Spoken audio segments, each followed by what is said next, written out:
Welcome Thursday Musings, friends. I have a treat for you.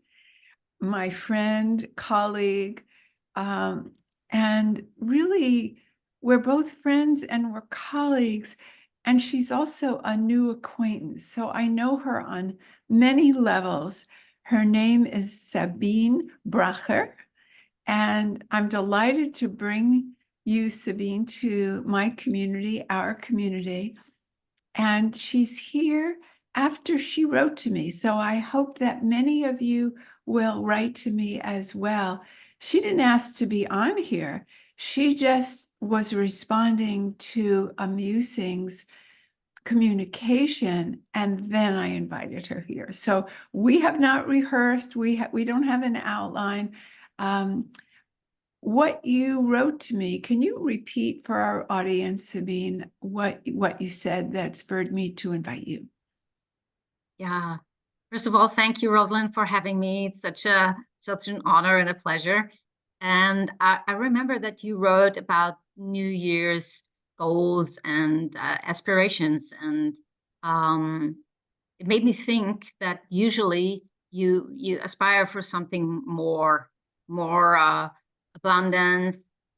It's a lot of goals are money connected, and while there is nothing wrong with that per se, it made me think that it does have an implication that if you want more, it means that now you don't have enough.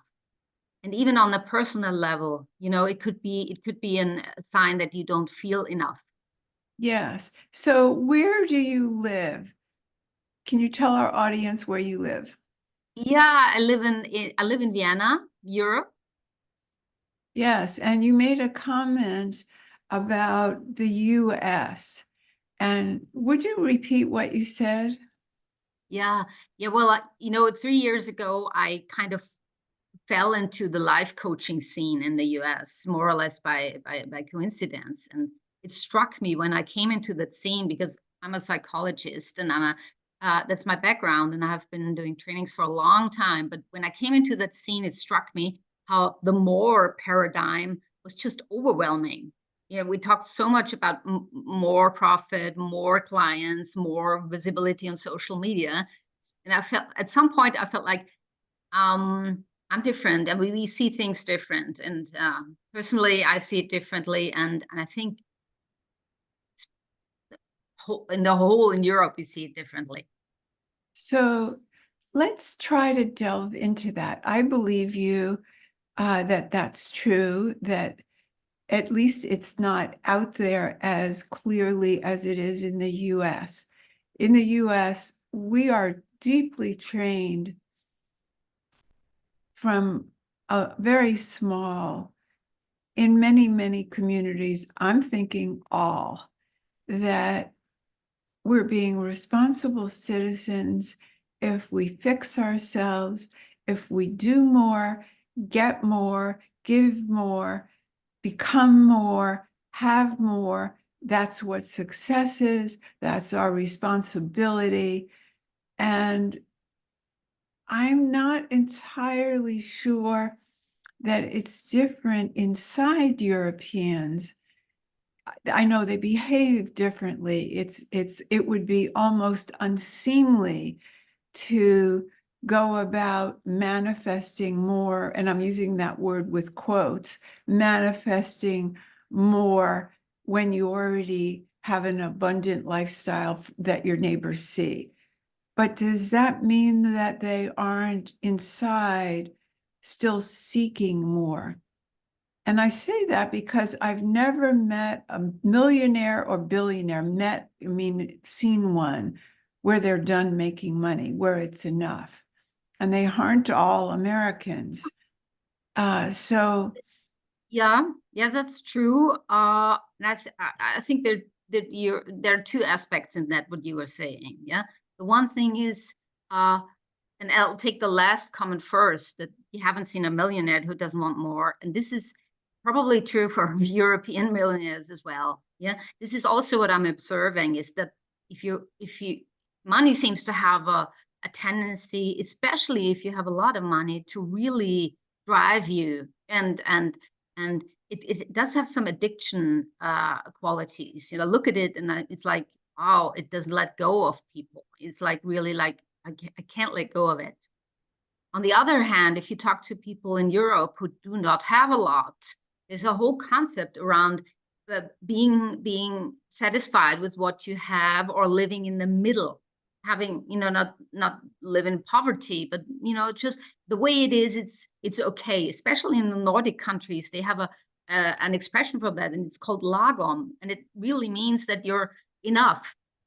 Well, it's well-rounded, it's enough, not too much, not too little. So it's a whole concept of living and interact. It's not only concerning to money, it's also concerning to other things, but related to other things. But it's a whole concept. I want to come back to enough when we're finish a little more with the money, because I really don't believe that people are after more money after a certain stage. They are after what they believe the money will bring them. And so if it's manifesting in the US about money, in Europe, maybe it's channeled another way, because I'm finding that there is no difference between Europeans and other people, except in how it gets manifested. So sometimes this is just a wild idea, but maybe working for what you get might be an ethic or a norm or something passed down. That is it enough work? Like, do parents teach their children, now it's time to relax, do something that just brings you joy but has no value, just let go. I mean, I have a hard time picturing that. I had European parents, and the work ethic and doing things properly. My father used to say, even though he left Nazi Germany and it was a difficult experience, he had a great deal of pride in the way the Germans did things. Like a German car, my husband says, is always right. If it says you've done something wrong, it's right. You're never right. That kind of quality working is very much more European than, at least my parents thought, than was Americans. There was a lot of sloppy stuff that went out, and maybe the more ethic was there too. Maybe we're into more work rather than quality work. But these generalizations are fun, but where is the value for us? So is there a quality that you would like more of? I didn't ask your permission if we could get this close. So if there's something later that you would rather not be published, I'm happy not to share the video. Yeah. But No, that's fine. yeah, Everything's so fine. because I think that's where the people in this community are. They're working or opening to transformation. It's a very deep community of people who want to go beneath the surface. So Absolutely. is there a quality that you would like more of? I mean, as you said, as you pointed out, when we discuss those things, it's never black or white. Yeah, as generalizations, it's always complex. It's always a complex picture. But I do remember when you asked me, what do I want more of? I remember being in a group, when in the life coaching, an ongoing group, and then we had our yearly New Year's resolution meeting. And in the third year, I was hesitating to write another money goal. And for me, I wrote, what do you want more was the question. And then people would fill in their amounts. What do I want to make this year? And I wrote, I want more joy this year. And and that's might be sound simplistic, but there's a whole Oh, no, it different, does. I think most there's a people whole would different agree. orientation, because, as you said, sometimes to get more money is we want something behind the more money. It should give us a quality of life, maybe also status. There's usually several aspects to something, but this is what I would like more. And especially I would like more to people to think about, more in terms of broaden their horizon. A lot of people are doing it, but not enough to step out of the individual goals to the common goals, like more clean water, more clean air, So more this is trees. this is something that I would like to get back to because you're passionate about that, and I want to give it the space. But I'm not done with qualities of more yet, because you wrote me in answer to a different question a very joyous sentence, and I'm going to paraphrase it rather than look it up. But you said, I live a very harmonious life. I paint, I write. The sentence was very real, very honest. And I'm going to ask you a question. How do you know that's not enough? You said you want more joy. That was a joyous sentence. Oh, absolutely. That at that point, I mean that I wrote "I Want More Joy" was at the beginning of last year. I didn't But write let's it just this take year. any quality, Yeah. and let's put with that paradigm, let's say confidence, let's Mm-hmm. say visibility, comfort with visibility, any quality you would like to pick. And this is a question for our viewers, not just for you. How do we know that we don't have enough? We're wired as human beings to put aside money, to be secure, to get more. I believe it's happening all over the world. I don't really know about Africa. I do know about Europe and the US and Western countries.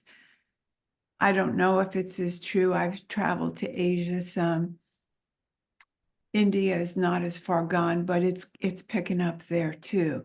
This thing of more is better. So we don't know what you said originally, this quality of enoughness.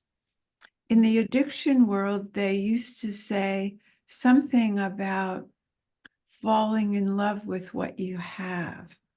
Mm-hmm. And so pick a different quality, not joy, because that was last year. Pick something that's alive for you. And the viewers, take a moment, listeners, take a moment to be with what you'd like more of. And be really honest with yourself. And if it is money, then go that next step. How would you be if you had enough money? That's the place I want to go to next. So if you can't pay your bills, the answer obviously is, yeah, I don't have enough because I can't pay my bills. Pick a different quality then, something less tangible, a personality quality. I'd like to be a better communicator. I'd like to have more love. I'd like to be attended to differently, be more respected. These are very common wishes. My next question, after you sit with this a few seconds, Sabine and everyone else, what was yours, Sabine? What would you like more of right now? What came to my mind is that I thought I would be personal quality. I'd like to be more outgoing. More outgoing. Beautiful. And so, to you and our listeners, and I'll take it myself,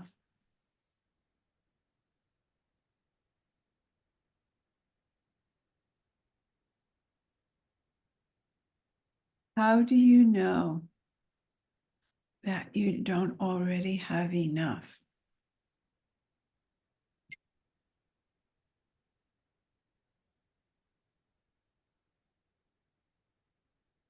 Let's just because you're here, Sabine, and because our people Yeah. hear so much from me on other weeks. How do you know? Let me break it down. So the mind, I'm assuming, says you might have spoken out here. It would be better if you develop this, a website, or this or that, to put yourself out there more. But how do we know that there isn't divine timing in absolutely everything? And so that exactly how it's been is the perfect amount. Absolutely. Well, in all honesty, in my life I oscillate between the two points of view. You know, there are days when I'm totally at one with this is all divine timing, it's all exactly right.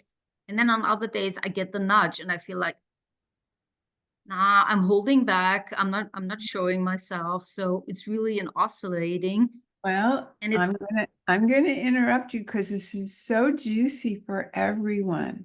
This is so juicy because I'm guessing that we all, those of us who have some kind of spiritual pathway, vacillate between those two.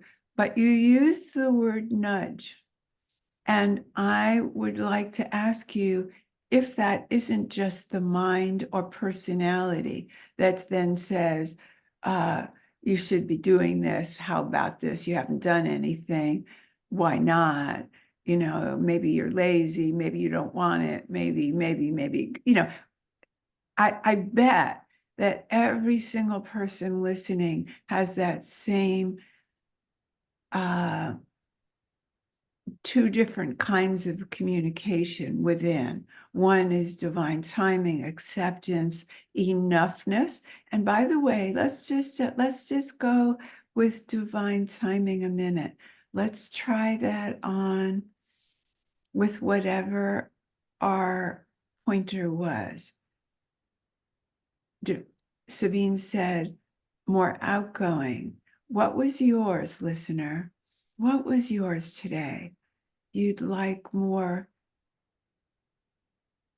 response from your partner, your friend, your sister, your parents, or whoever, employer.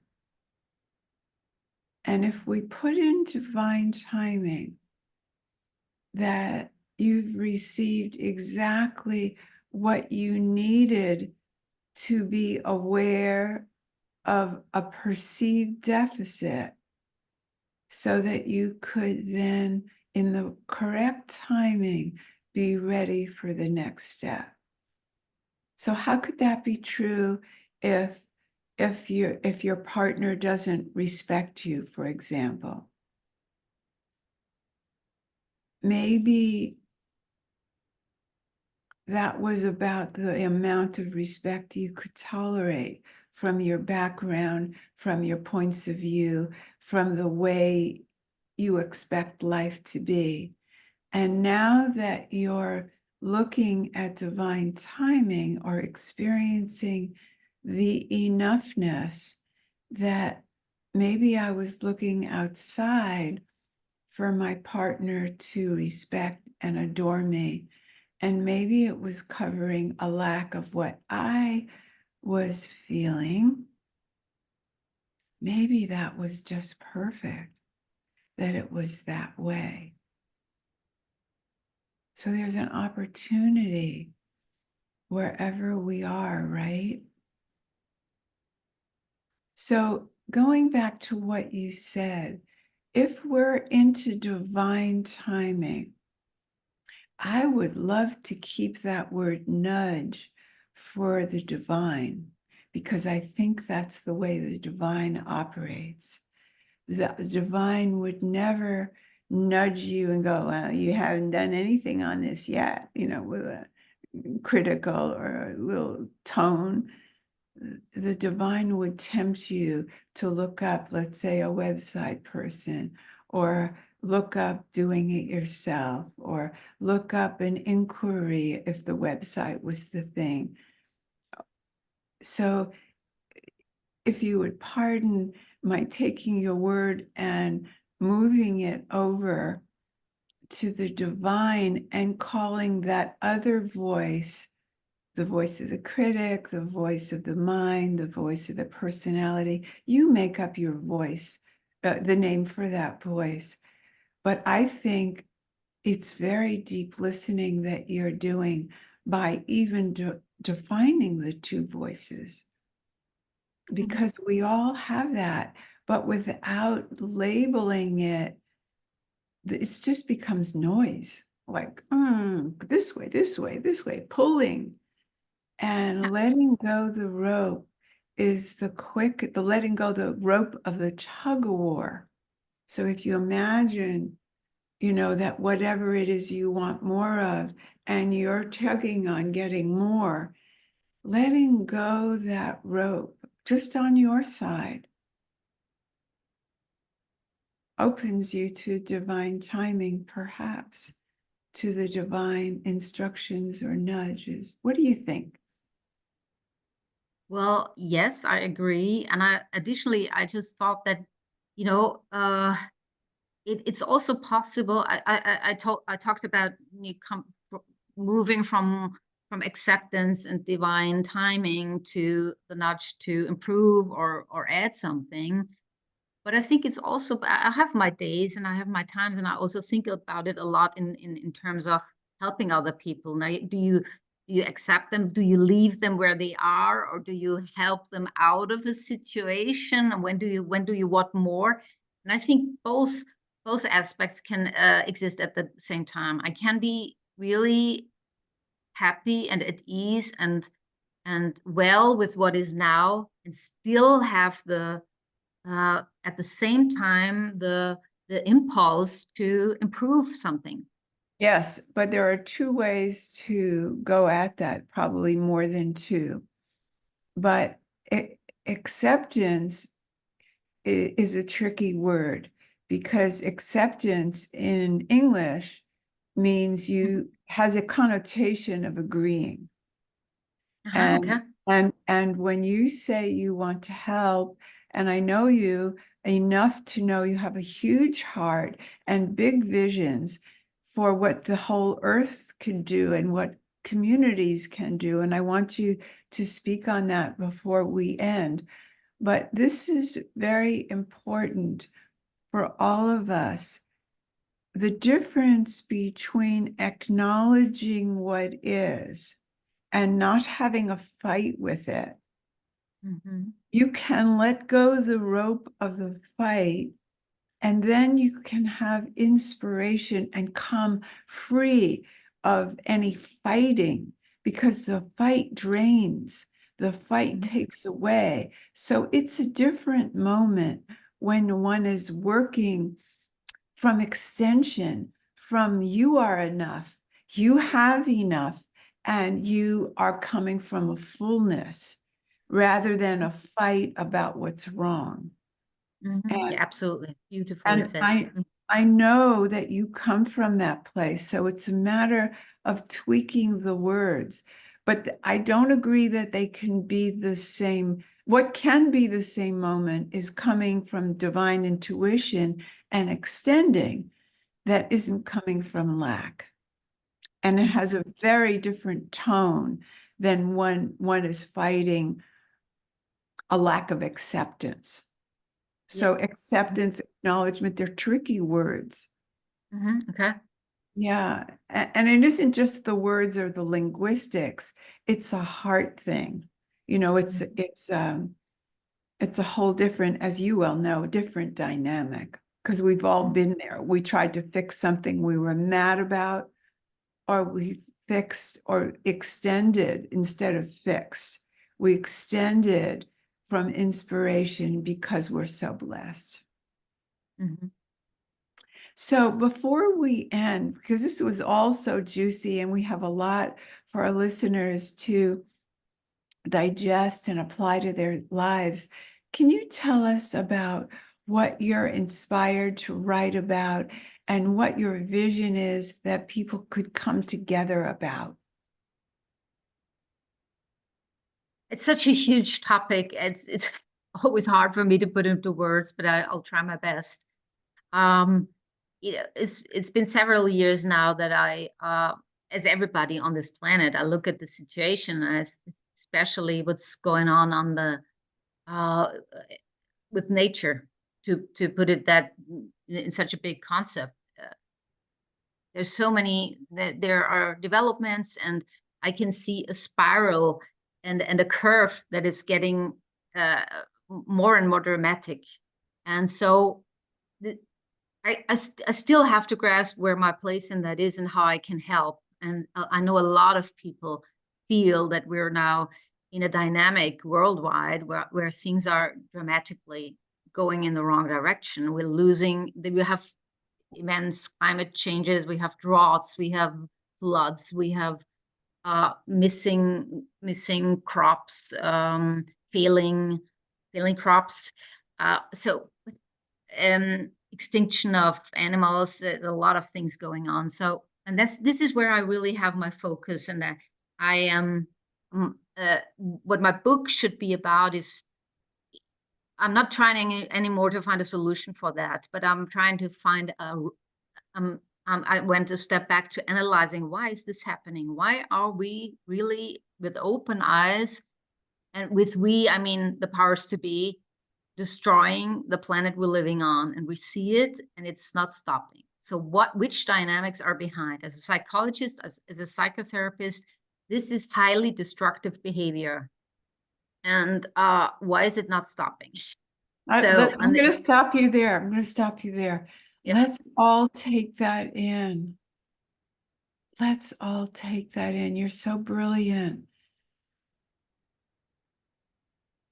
If this was going on with our children, if you saw your child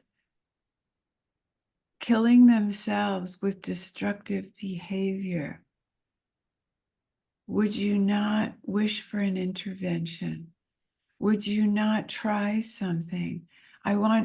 You're so clear on the gravity of the situation and now the psychological impediments. That's what I hear you bringing up, which I have never heard anyone else bring up. I hear, don't do it, and other people who don't believe in it, so basically keep doing what you're doing. But I have never heard the conversation about what is it that's making us repeat this behavior toward the earth. And so I definitely want to encourage you to write that book. And I think you have your niche right there, bringing together your past as a psychologist and your caring and deep, deep heart about the earth, and your willingness and desire to do something about it. The book is the answer. And so if you've been touched by Sabine and what she's been saying here at the end of the conversation, and you'd like to share some more with her, write to me and let me know, and I will pass on the conversation link to Sabine. And thank you for listening. And if you too would like to come on and discuss something, and you know I'm going to turn it on you because I guess that's my style. I can't resist it. But hopefully it's been useful for you, Sabine. And it certainly was a contribution to me and our listeners. So thank you.